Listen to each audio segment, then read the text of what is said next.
Okay, and here we are.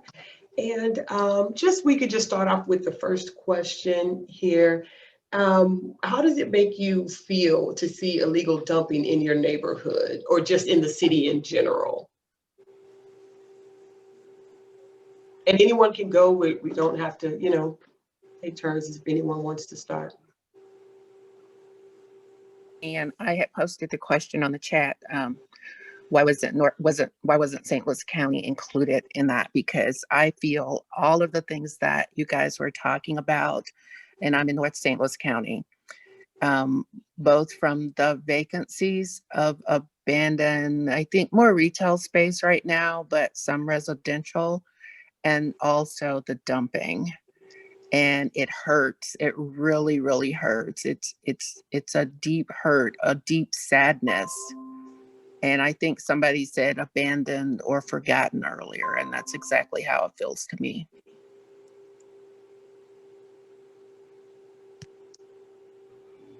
I would like to piggyback off Marie. I actually know Marie, and I live in North County as well. Hey, Kate. And I think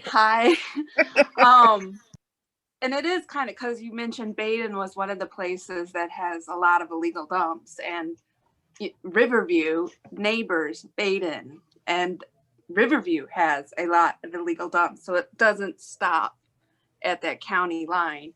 And I do think that does a disservice to make that division. It's always been a problem, I think, when you talk about St. Louis, like that dividing line right there makes a lot of big pieces of the puzzle fall apart when you don't include it all together. But I think beyond the whole, it makes me sad. It almost makes me feel like when people bring you their garbage and dump it on you, it's infuriating almost in a way. It's not just that,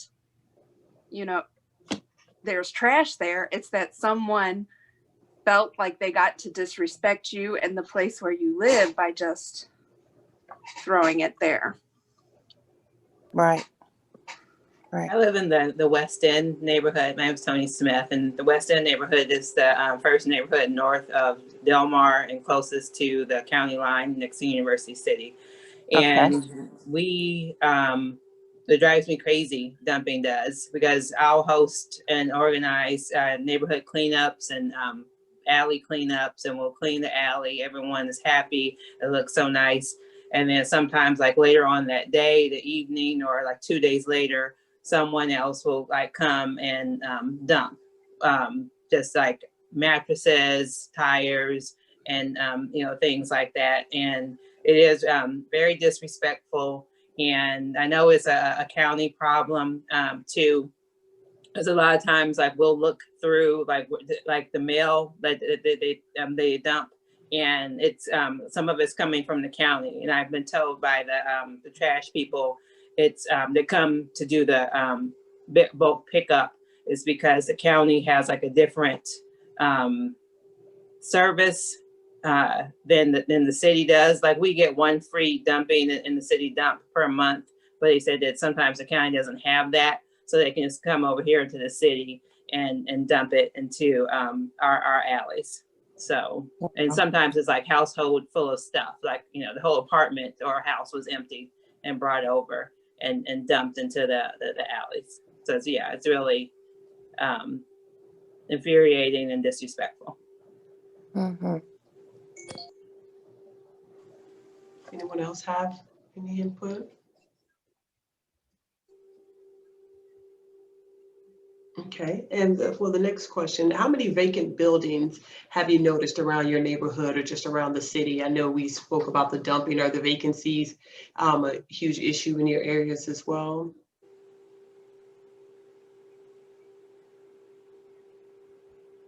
I would like to talk about that. One of the things I heard somebody say earlier was that a lot of our vacant buildings were privately owned and not owned by the LRA, which I think is really interesting because I live at Grand and Osage, and Merb's Candy is right across the street, which is a business that's been in that location for a very, very long time. but they actually own the 2 vacant buildings next to them, and they basically they don't do anything with them. They're just vacant. They use them for the backyards for parking, and I think just to control like homeless people being in them or control their surrounding area, but they still are just sitting there vacant. And so they contribute to the vacancy in St. Louis City by owning those and maintaining them that way, which I think is pretty interesting. I'm finished, sorry. Okay, fine. Anyone else notice a large amount of vacancies in their areas? Oh, again, because I work on this all the time, but in the West End, we have 177 parcels that belong to the city. Of that 177, 25 to 30 of them have structures on them. And then as far as private, we've been documenting those, and we're working with legal services on the vacancy initiative as well. And so far we've documented about 150 homes that are privately owned, and that doesn't include vacant lots. So we know some of like the vacant lots are also privately owned.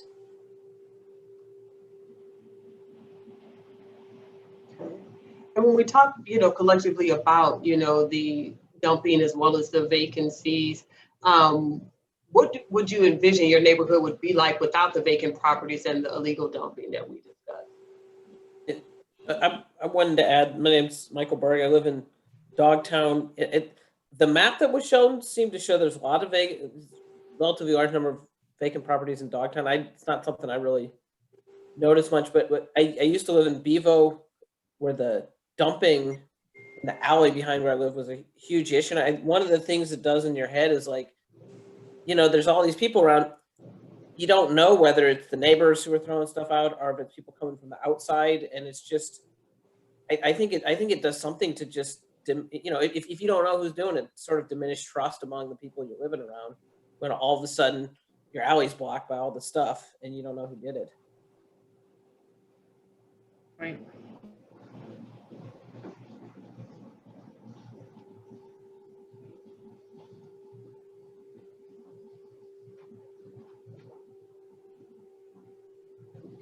Well, okay, go on, Catherine. Yes, great. I think the vacant properties issue, like I view it as just large scale chunks of waste. I don't know if wasted land is quite the right word, but it's completely unused and there's no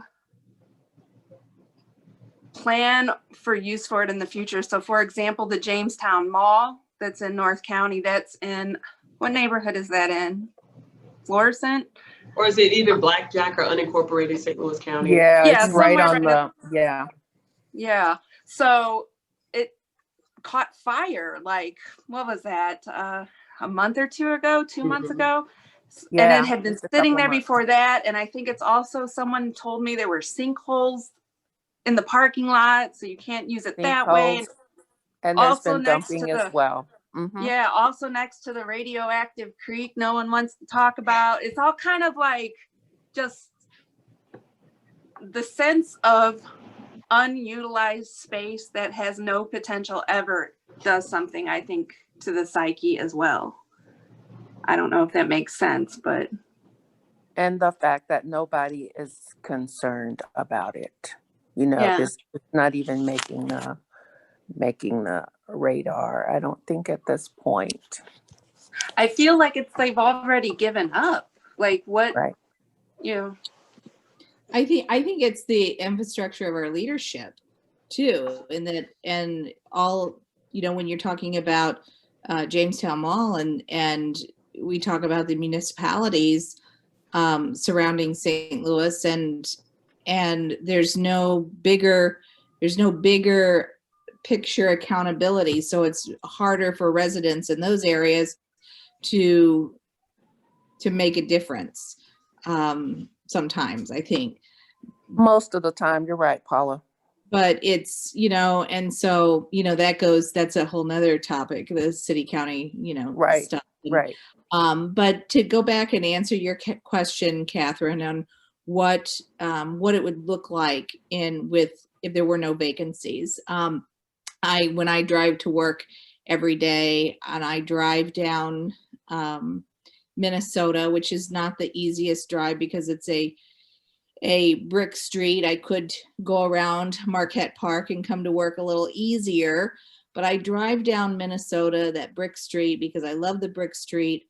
And there's so many vacant homes on that street, but they're beautiful. They're beautiful homes. I know, Rise is doing some work in Lutheran Development and MDSEC on many of the homes on Minnesota, but I just imagine those homes all fixed up, and they could be $250,000 homes right on Minnesota next to the park.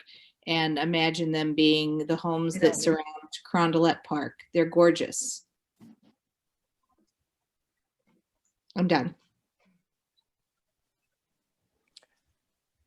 Catherine, I do think I know what it looks like, because to not have these buildings vacant, because it was that way when I moved here 30 years ago.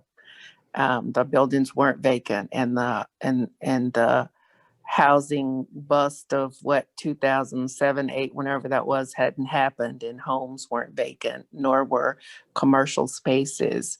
And it was vibrant, and we could see our kids go to work a mile away from home, not all the way to Galleria from North County or whatever. So I do know what it looks like, and I think that makes it even more heartbreaking, though, to see what it is becoming. So just that's a great caveat into great segue into what needs to change. What do we think needs to change to get it back to where it once was, or if there are places that have never been there, to build it up to become something that we all envision it could be. I think how it's addressed, and instead of putting like a Band-Aid over the problem, actually trying to fix the problem. Because here in the city, they have it where like a new program a few years ago came out where if you document someone dumping and report it, and they go to court and they get the fine and are found guilty, then you get $100. And then they also have like a trash task force where they'll put cameras up and have police officers do like stakeouts to catch people doing illegal dumping. And I asked one time at a ward meeting, how much does all of that cost versus trying to find a preventive matter, solution to it by like, if they're dumping somewhere constantly, how much would it cost to clean it up and then fix it up in a way that looks like it's cared for? Because I have like a large vacant lot behind my house. We use it for our neighborhood gatherings. No one ever dumps there because the owner takes care of it. But a few houses down, we have another vacant lot. People constantly dump there because it's owned by the city. And, with their cutting schedule and all that, people just say, oh, this is an opportunity for me to just dump the stuff there.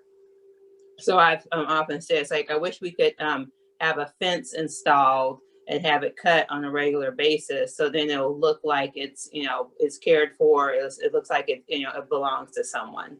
So I think if the city could look at trying to find more permanent solutions to reducing those spaces that aren't active, that would help with illegal dumping. Then of course, continuing to reduce the number of vacancies would help as well.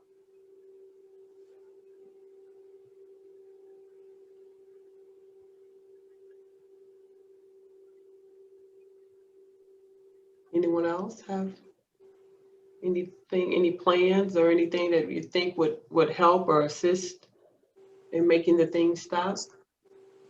Well, obviously, and for vacant buildings, having banking investments in our communities would help a lot with,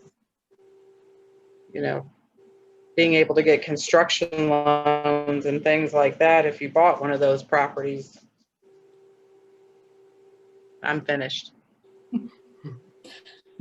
I have a whole theory on neighborhood stabilization officers and how their jobs could be altered to really help help the situation instead of what they're expected to do now. And they spend a lot of time going to court with the city attorney and talking to landlords, and nothing happens. And it's just a cycle of people not being able to do anything. So it goes back to leadership. It goes back to the way our systems are set up. It's if we held people accountable that were delinquent on purpose because they didn't live here and they were speculators buying property for the future and whatever, or they just didn't care, or being able to help those that truly couldn't afford and defaulted on their mortgage or their taxes, and they had to move out of their home, or they had leaks in the ceiling. And if our home program was set up to be a lot stronger, that we could put roofs on homes and tuck point them, and at least strengthen the infrastructure for people that live there, and programs for taxes as we have for paying back electricity bills. And it could go on and on and on what we could do to alleviate some of our vacancies. I'm done.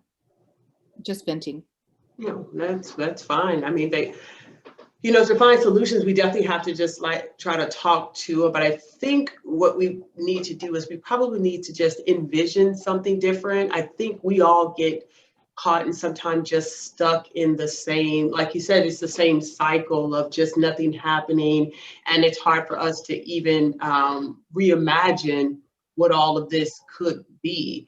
And even if it's, just us brainstorming or as a community, just making demands of our, public officials or people that are supposed to be tasked with doing these jobs, just make them accountable. I just know that if I came to work and I didn't do anything that I was supposed to do, I just wouldn't have a job. But sometimes we give these elected officials too much of a pass and allow them to just not do anything, and we don't get rid of them. So, I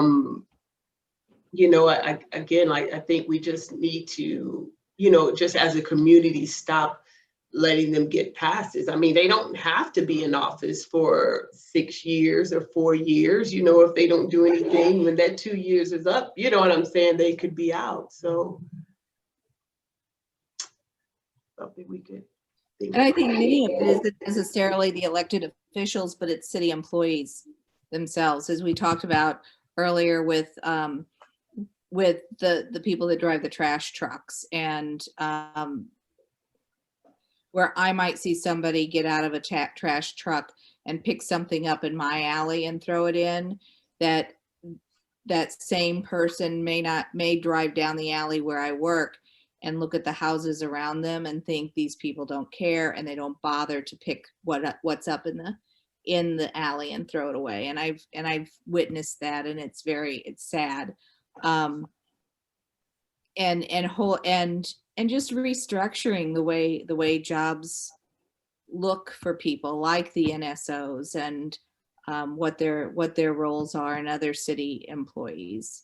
I think it's time that we looked at those job descriptions and we looked at what their responsibility are, and we demand that they get changed to make a difference. I'm done.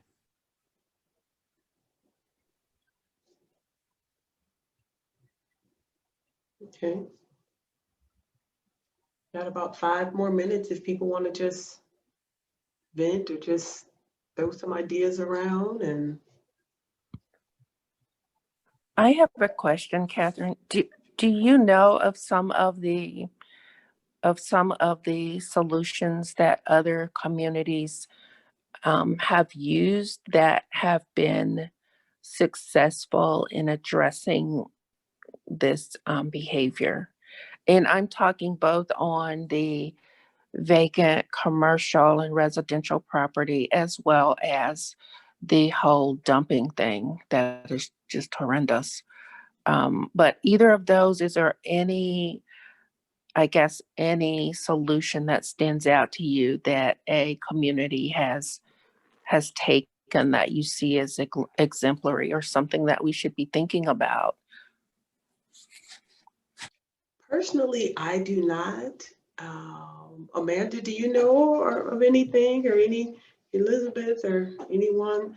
I'm not familiar with anything that has worked anywhere, but I also have not researched that.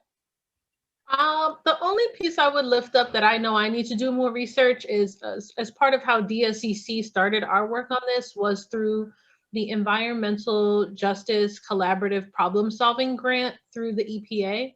And the EPA has had this environmental justice division that was fought for. Just better believe that it was fought for, you know, by environmental activists, by Black activists who saw these disparities. And so they have 10 of these large grants that they give out annually, or sorry, by every 2 years. So there are other cities and other communities that have gotten the collaborative problem solving grant. So I feel like there's a listing out there of other, you know, initiatives and projects. I'd have to go back to look at the ones that were solid waste related.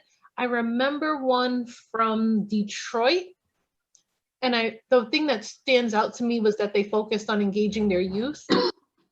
So I can't remember all the details of it, but I know that that was a major issue for us, was to make sure that we engaged our youth in our community in that in some ways that it may take, I don't want it to take a generation, but if we raise up the young leaders that are coming through right now, they will be unafraid, they will be clear, they will be well-versed and trained in what they need to speak out for their community. So I think that would be a successful element no matter, you know, what. And you know, I would definitely suggest to look up those EJCPS winners Okay. from other communities. Okay, thank you.